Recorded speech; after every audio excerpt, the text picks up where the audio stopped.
Olá, começa mais um Radar, o podcast de Automotive Business, em que nós analisamos os principais movimentos do setor automotivo e da mobilidade. Seja bem-vindo, seja bem-vinda, eu sou Giovana Riato, estou, como sempre, com Bruno de Oliveira. Brunão. Tudo bom, Gi?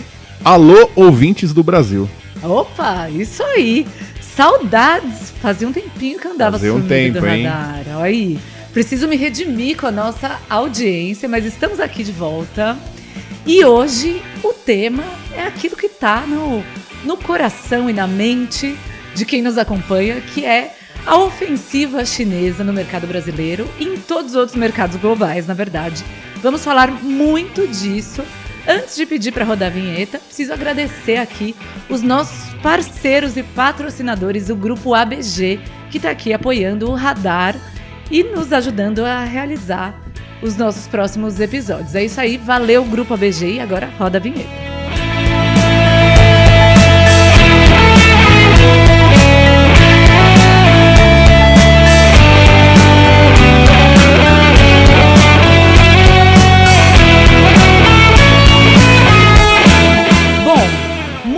Muito a dizer sobre esse tema, mas antes, fica aí o convite para quem está nos acompanhando, acompanhar Automotive Business em todas as plataformas, no seu agregador de podcasts, para não perder nenhum radar, no YouTube, onde a gente sobe todos os episódios e uma série de outros conteúdos, e também no Instagram e no LinkedIn, tem sempre coisa nova por lá, então, por favor, Automotive Business aí, vai seguindo a gente para que a gente fique em contato. Brunão, se aproxima o momento de mais uma subida nos impostos de carros elétricos e híbridos no Brasil. Em janeiro de 2024, iniciamos o ano com a retomada da taxação da importação de veículos elétricos e híbridos. Então, os carros elétricos começaram 2024 com imposto de importação de 10%, os híbridos de 15% e os híbridos plug-in de 12%. A ideia é que esses impostos subam até julho de 2026, quando a gente vai chegar ao imposto máximo de 35% para importar um veículo elétrico ou híbrido. Por enquanto, agora em julho, essas taxas começam a subir para 18% no caso de elétricos puros e para 25% no caso de híbridos e 20% no caso de híbridos plug-in. Os impostos são significativos e respondem a um movimento também da Anfávia, que representa os fabricantes locais de veículos, de segurar um pouco a importação de veículos com essas tecnologias para fomentar a produção nacional. Então, vamos começar. Conte pra gente qual é o cenário. Bom, vamos lá, Giovana. Para quem está nos acompanhando, não é a primeira vez que abordamos esse tema aqui, Exato. Mas antes que vocês achem, nossa, estão falando sobre isso de novo, calma, que é apenas mais um desdobramento de um assunto que ainda vai dar muito pano para manga, então aguardem aí que próximos episódios do Radar com certeza falaremos sobre isso.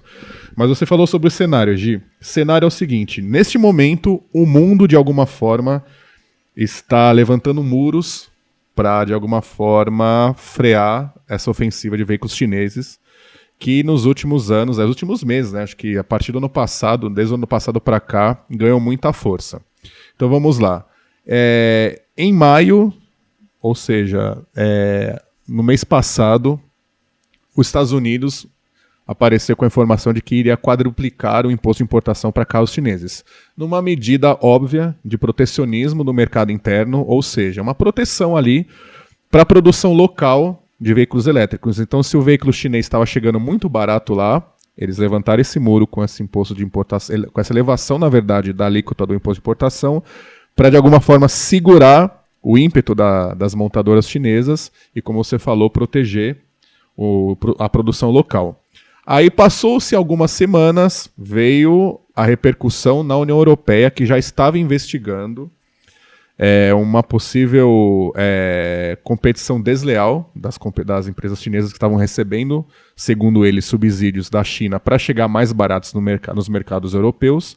Então a União Europeia decidiu que também iria sobretaxar os veículos chineses da mesma forma que os Estados Unidos fez. Eleva-se a alíquota, torna, em teoria, o carro mais caro do que os que são produzidos lá dentro e equilibra. Esse é até um termo que está sendo muito usado em ambos os lados. Nós estamos buscando o equilíbrio para que, né, o veículo chinês não cause tanto dano para a produção local. Então isso aconteceu. É claro que vai rolar represália da China, porque a China, da mesma forma que ela produz muita coisa, ela importa também muitos produtos, então pode ter retaliação ali, eventualmente num vinho francês, por que não?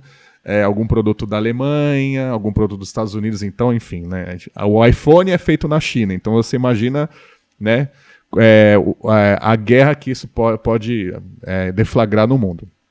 Mas trazendo para a realidade do Brasil, como você falou também, houve essa trava, né? Uma trava que começou a funcionar agora a partir de janeiro. Ela vai chegar a 30% em 2026.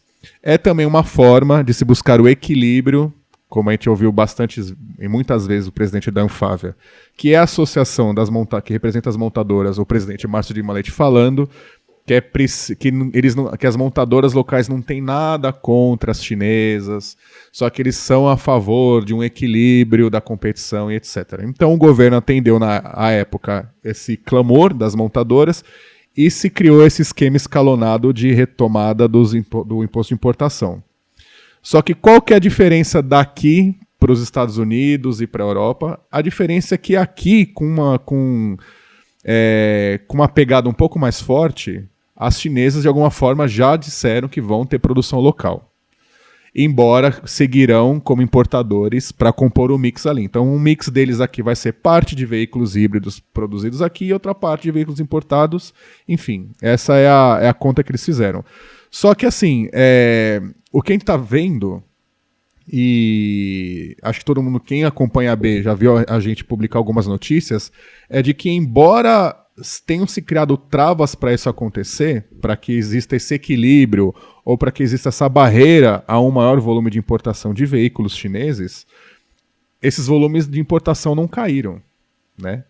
Está se vendendo cada vez mais veículos chineses e está chegando cada vez mais navios, né, cargas, né, containers contendo esses veículos. Ou seja, de alguma forma, esses muros não são assim tão altos quanto se espera aqueles que os construíram. E é possível, já ouvi alguns ruídos, não vou falar que é notícia, ruídos no mercado de que em algum momento é possível que haja uma revisão tarifária, ou seja, de que esses 30 virem eventualmente 35 ou até uma alíquota maior. Mas o cenário é esse, o mundo levanta muros para o veículo chinês e a China com certeza vai tentar pular. Sim, e é impressionante porque pelo menos nessa primeira etapa, para o Brasil, eu acho que todo esse contexto de restrição global ao veículo chinês faz com que o apetite da China em entrar no mercado brasileiro com uma consistência, né? Não é uma coisa passageira, vamos levar uma leva de veículos para lá. E aí, como você falou, essa questão da produção local e tudo mais, esse apetite é crescente, né? Então, esse foco no Brasil fica muito grande. E também o Brasil vem respondendo muito bem. A gente tem visto. A BYD, por exemplo, entrou nesse começo de ano na lista das 10 marcas que mais vendem veículos no Brasil, o que é um belíssimo feito quando a gente olha para marcas como Citroën, Peugeot, ficando de fora desse ranking das 10 mais. Quando uma newcomer, né, conseguiu isso de forma tão rápida quanto a BYD nesse momento, né? Quando a Hyundai veio, ela conseguiu isso. Sabe, que era uma empresa que chegou depois das Big Four aqui, né? Demorou um tempo para construir, né, para pavimentar essa presença. E aí, você vinha falando das cargas, né? Nós cobrimos no nosso site, tem algumas notícias. Estivemos lá para conferir no porto de Suape, em Recife, Pernambuco, a chegada do super navio cargueiro da BYD, que eles construíram para escoar essa produção global.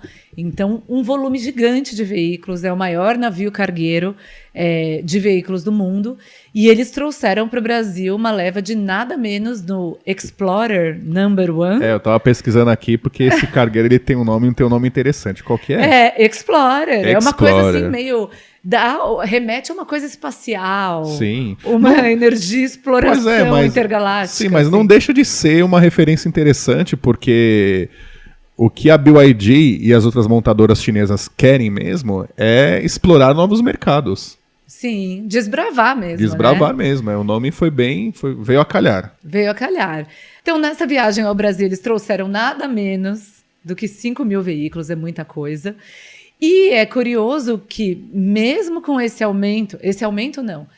essa taxação dos veículos elétricos para o Brasil, que em janeiro já começou com uma taxa de imposto de importação de 10%, as exportações da BYD de veículos para o Brasil cresceram 500% entre janeiro e abril. Então, é como você falou, né? A questão é essa. Até o momento, não foi o suficiente para barrar. Claramente, esse volume de 5 mil veículos que acaba de chegar ao Brasil pelas mãos da BYD foi adiantar enquanto o imposto ainda não sobe agora em julho. Então, aproveitando essa oportunidade. Mas não parece que também subir mais um pouco essa outra escalonada dos impostos vai segurar esse fôlego das chinesas. Aí a gente tomou a BYD como símbolo, mas tem uma série de outras marcas chegando. Tem a GWM, que aí é um pouco contemporânea. Não, tem uma chuva de marcas, né? Uma chuva de marcas, né? Tem a Neta, né? Acho que mais recentemente que eu nem conhecia. Tem uma marca que chega também. A Stellantis comprou a Leapmotor, que é uma marca que eles já falaram que vai ser vendida aqui pelas mãos da Stellantis. Mas o que eu acho interessante... A Omoda também. O que eu acho interessante é que é o seguinte, eu conversei com algumas fontes, né, da BVE, gente ligada a esse mundo do veículo elétrico. A BVE é a Associação Brasileira do Veículo Elétrico. Exatamente, para quem não está familiarizado. E o que tem se falado é o seguinte, olha, ninguém sabe qual que é a alíquota chave, digamos assim, para de fato se conseguir o que está se buscando, que é o, entre aspas, equilíbrio / protecionismo, enfim, aí o ouvinte classifique como quiser. Mas assim, o que se comenta que a China, ela tem um volume de produção de veículos e de componentes, uma escala absurda. E que eventualmente, talvez 30% de imposto de importação, na conta que eles fazem para se chegar num preço da unidade do veículo, não chega a ser uma coisa que vai prejudicar tanto. Eles têm uma margem boa para poder fazer com que o preço fique ainda competitivo mesmo com esse aumento da carga tributária que incide sobre o veículo elétrico. Porém, antes que alguém chegue e fale assim, poxa, mas o que vai acontecer? Vai ter que proibir a importação de veículo elétrico, já que é tão competitiva assim a China em vários aspectos? Não. O que se fala é o seguinte, que a produção local ela ainda é necessária para, de novo, equilibrar as contas das montadoras chinesas. E qual que é o procedimento nessas horas, né? As montadoras chinesas, como está bem subentendido aí no nome do navio Explorer, elas estão buscando escoar a produção. Uma vez que a União Europeia fica mais difícil, os Estados Unidos fecham a porta, essa produção tem que ir para algum lado. Então o Brasil aparece como, a América do Sul como um todo, né? Mas o Brasil como principal mercado aparece como uma alternativa interessante para receber esse contingente de veículos elétricos. E essas montadoras elas chegam aqui não para atender apenas o Brasil, mas para produzir no Brasil e a partir do Brasil exportar para os mercados vizinhos. Só que assim, esses mercados vizinhos já recebem veículos importados da própria China. Só que qual que é o cálculo, segundo essas fontes com as quais eu conversei, que elas falaram? Elas explicaram o seguinte, que o veículo made in Brasil, elétrico ou híbrido, enfim, né, ele consegue chegar mais barato na Argentina, por exemplo, na comparação com esse mesmo modelo vindo direto da China, por meio dos acordos comerciais que existem. Então, se o Brasil consegue produzir alguma coisa aqui e colocar nesse veículo, e exportar para a Argentina, esse veículo chega lá mais barato que se a Argentina importasse ele diretamente. Esse é o cálculo. E tem também a questão do Mover, né, que é o programa de mobilidade verde, que não impõe um limite de conteúdo local para os veículos produzidos aqui, mas de alguma forma ele dá bonificações para as empresas que têm mais processos produtivos aqui no Brasil. Então, de olho nisso, é claro que as chinesas de alguma forma vão nacionalizar componentes e em algum momento vão deixar de ser empresas CKD, que é o que elas serão nesses primeiros meses de produção no país, né?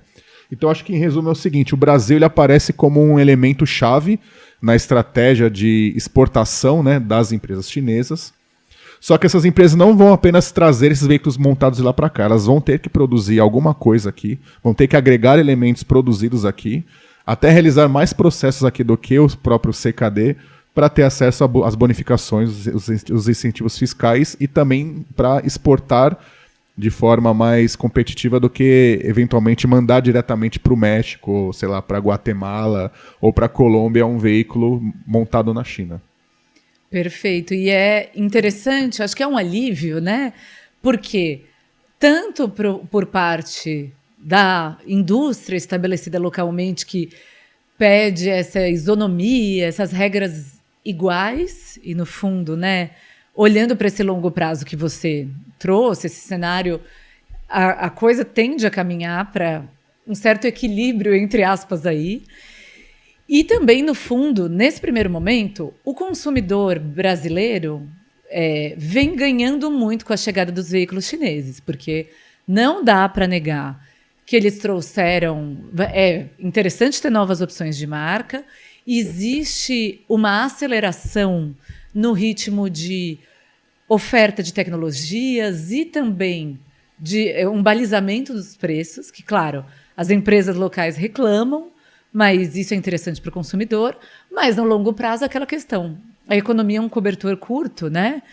Então, claro que se a gente quebrar a produção local de alguma forma, isso não é legal para o consumidor, que empregos ficam afetados e tudo mais. E eu vinha conversando, Brunão, com uma fonte minha esses dias que estava dizendo, uma consultoria que está fazendo uma análise sobre as operações chinesas fora da China, né, as fábricas, e como existe essa questão de não estão para brincadeira, né? Que existem fábricas com muito conteúdo local, fábricas muito tecnológicas. Então vai ser interessante também essa corrida fabril das chinesas, né? Esse outro olhar de como elas se estabelecem localmente.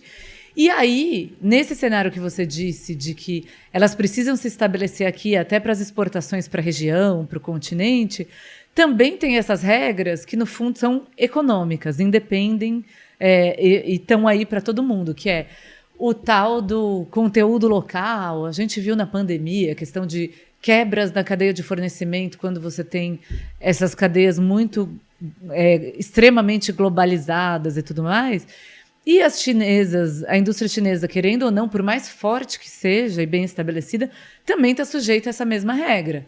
Se acontece um furacão, chuvas, isso, piratas no canal de Suez, como já aconteceu. Enfim. Tempestade solar, qualquer coisa, esse fornecimento está sujeito a isso. Então, é uma proteção à própria indústria, à própria marca, ter um bom nível de conteúdo local. Sim, né? E tem também a questão que, assim, as próprias montadoras chinesas, acho que é bom esclarecer um ponto aqui. Quando a gente fala de imposto de importação, de barreiras para imposto de importação, as barreiras que representam o imposto de importação não foram tarifas criadas especificamente para veículos chineses. É para qualquer veículo importado. Mas como hoje... E qualquer veículo elétrico. Elétrico, é isso. Mas como hoje a origem, né, dos veículos importados, a maioria no volume é chinesa, então a gente acaba focando um pouco mais nesse termo.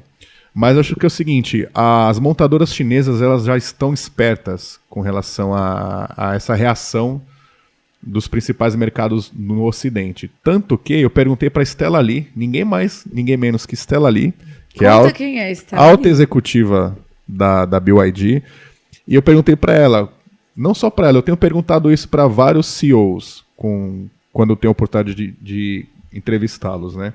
Eu pergunto para eles o seguinte, qual que é a sua opinião sobre as barreiras que a União Europeia e Estados Unidos estão impondo para os veículos elétricos produzidos na China? Aí, no caso da Stella Li, ela falou o seguinte, ela falou, olha, a gente não somos mais uma montadora chinesa, nós somos uma montadora europeia também, porque nós temos uma fábrica anunciada lá na Hungria.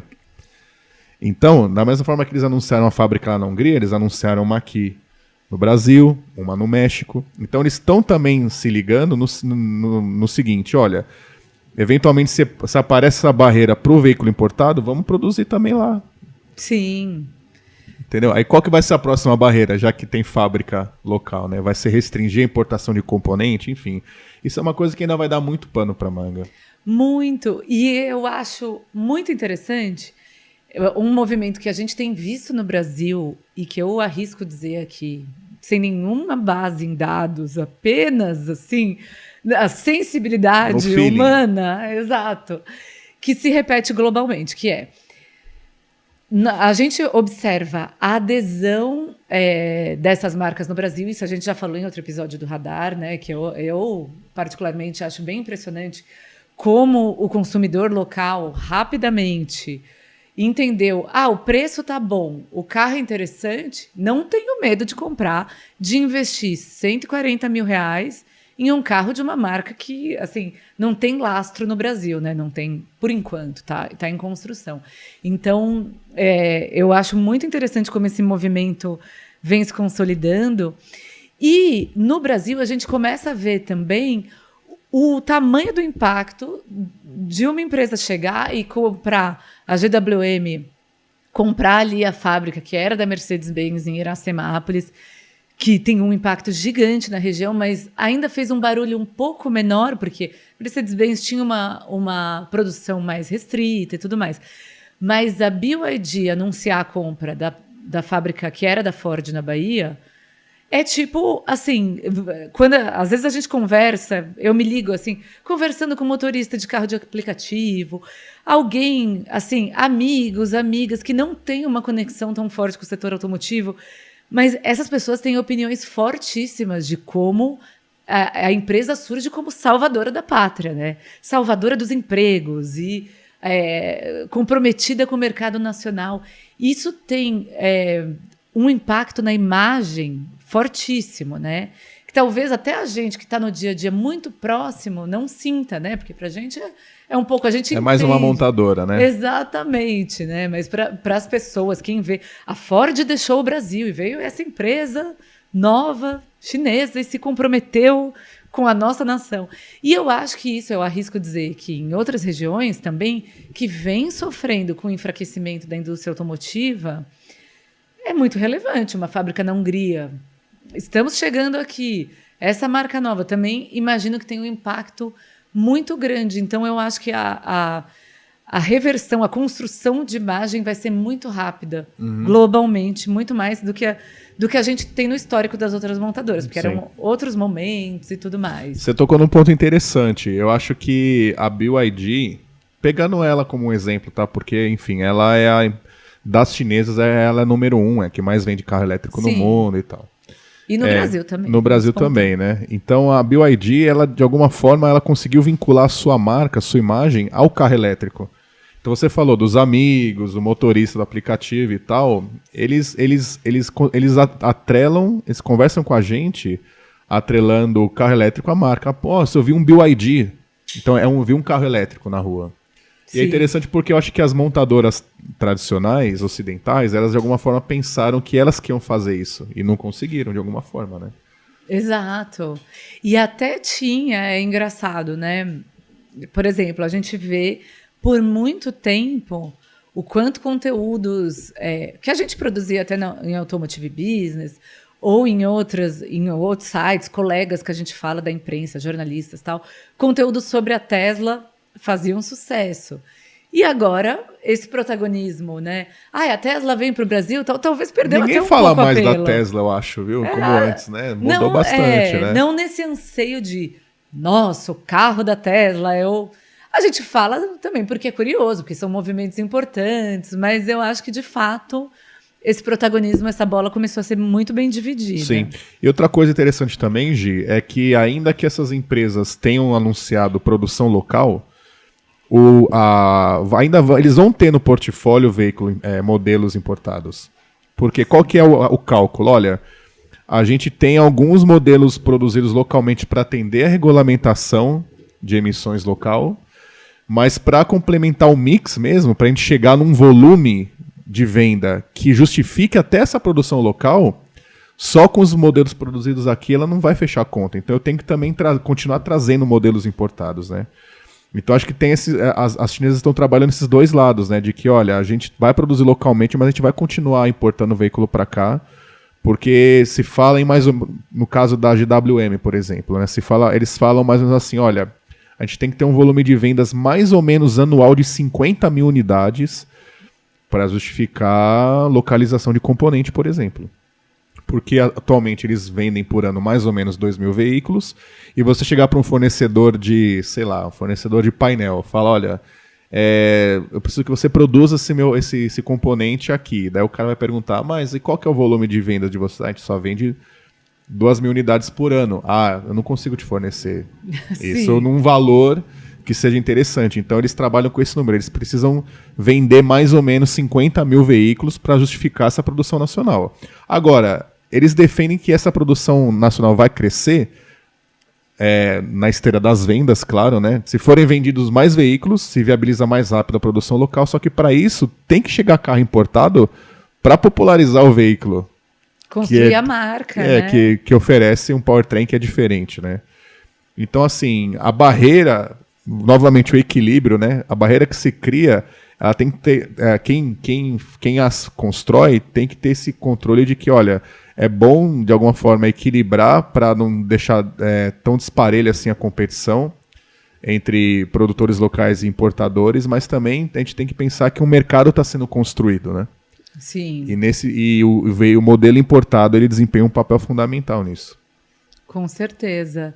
E eu acho a sensação, né, claro que é muito difícil ter essa bola de cristal, né, Bruno? Até com as nossas fontes a gente conversa, quem estuda o mercado e acompanha e tudo mais.